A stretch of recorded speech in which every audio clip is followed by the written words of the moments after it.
नुकताच MPSCनी ड्रग इन्स्पेक्टरच्या परीक्षेचा निकाल जाहीर केला आणि हा निकाल जाहीर झाल्यानंतर या संदर्भात सोशल मीडियामध्ये कालपासून काही चर्चा सुरू झाली.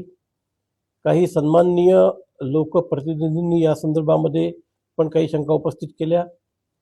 याबाबत वस्तुस्थिती अशी आहे की ही जी परीक्षा आहे ही 22 मार्च रोजी ऑफलाईन पद्धतीने परीक्षा झाली.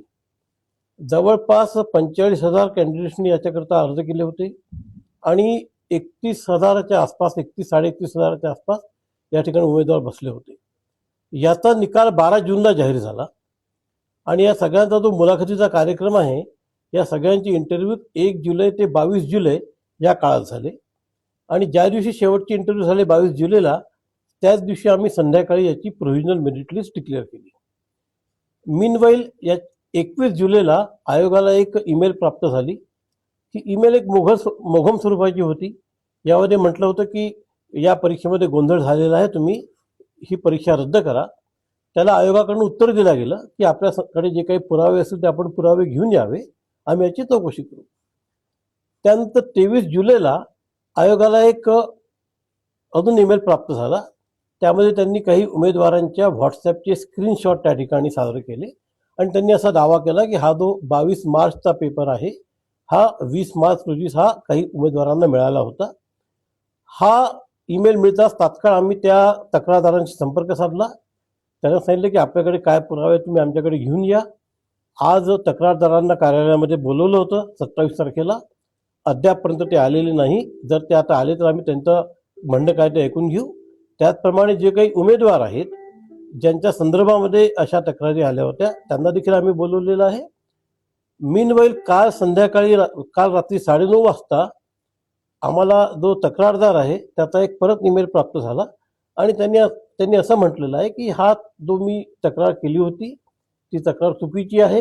प्रत्यक्षात एक जो उमेदवार आहे जो उमेदवार या परीक्षेमध्ये सिलेक्ट होऊ शकला नाही आणि त्याला वाटलं की ही परीक्षा एक 12-14 वर्षांनी झालेली आहे, आता पुढची 10-12 वर्ष परीक्षा होणार नाही आहे, त्यामुळे आपण या सध्याच्या जर आपण अशी तक्रार केली तर कदाचित ही परीक्षा रद्द होईल आणि फेरपरीक्षा होईल, म्हणून मी अशी तक्रार केलेली आहे.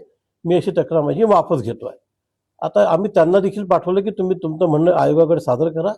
परंतु एकंदरीतच हे जरी काही असलं तरी आपल्याला आयोगाची एक जी ट्रान्सपरन्सी आहे, निष्पक्षपातीपणा आहे आणि जो विद्यार्थ्यांचा आयोगावरचा विश्वास आहे तो टिकून राहावा याकरता आम्ही या संदर्भामध्ये पोलिसांमध्ये तक्रार सादर करतोय.